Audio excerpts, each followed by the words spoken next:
Actually, sa totoo lang, before this event, Sayang, week ago, si Padua. last time ata, nagpa-practice talaga ako sa sasabihin ko. Kaya pala. Pero, nandito ka na pala. Ayaw yung practice for a week. But anyways, sabihin ko rin kung ano yung nalaro sa akin. Ay, video natin si Jebo. Actually, I'm very thankful. Nakita na kayo. Especially God. Amen. Kasi nabigyan niya ako ng 6 decades of my life. Amen. Na, I have to say, good kasi nga, if you say good kasi nga, ang dami namin struggle with the family ko. Ups and down, frustrations. Pero, I'm blessed kasi I'm still standing here. Dito pa ako. Dapat kayo. After ng 3 minor operations and 1 radio operation, piligtan pa rin ako ng chance ng Panginoon. Makakalimutan ng 60 years old. Siguro lahat ng mga kayo dito, nakaka-relate mo. At 60 ka na, parang okay na ba? Parang na-fulfill na ang buhay mo for 6 decades of your life. Kaya, thank you God for giving me this wonderful life.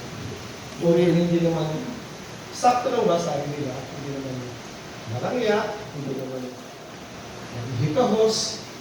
Basta makakain ka lang ng 3 times a day, at saka in good health ka, kasama ang family mo, at saka mahal mo sa buhay, okay na sa akin. Amen.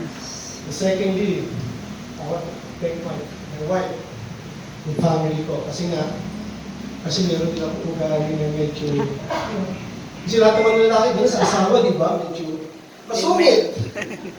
May tantrums, pero yung wife ko naman, na-bear niya lahat ng aking pagkukulang sa aking ano ba na? It's most special sa aking dalawang anak. Thank you, darling, for giving me 2 wonderful kids. Si Jubel at saka si Ugo. Sa kaibigan namin sa Since Japan. then, hindi ako talaga natulog sa kanila. They are very responsible and very loving. Kaya, secret ako kasi pagtanda ko, alagaan nila Send niya lang ang video. Amen. yung pinaka-the best sa having kids. Katulad ng aking mga anak.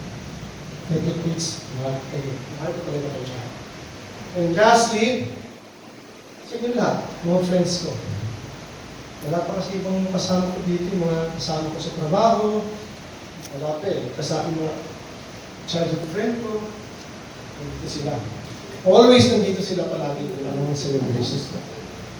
Ang aking Father Tony, I'm coming over here. Sana, sabi nga nung dati ko nangaral, when I was still growing up, 20 to 30 years old, sabi niya, hey, dapat, you have to be serious with your life. Kasi nga, pinag-usapan natin, future mo. Kaya alam nila, Perdia, kung gano'n kahigpit ng tatay ko ng araw. Amen. Ang gusto ng tatay ko, aral. Aral lang ng aral. So, wala na ba akong teen life?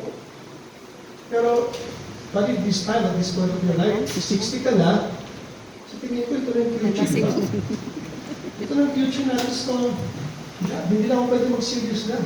I'm not having fun with myself. Gagawin ko lahat ang gusto ko. Come on, with that, salamat po. Sing. Napulpil ko naman po ano yung dreams sa sa akin. Amen. Amen.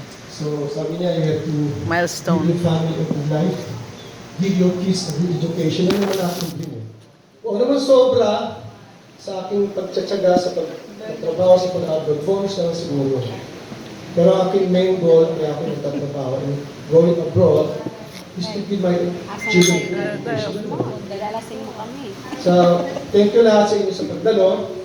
And sana magsaya. Magsaya tayo. Have fun. Jebo. Thank you. Thank you. Happy birthday.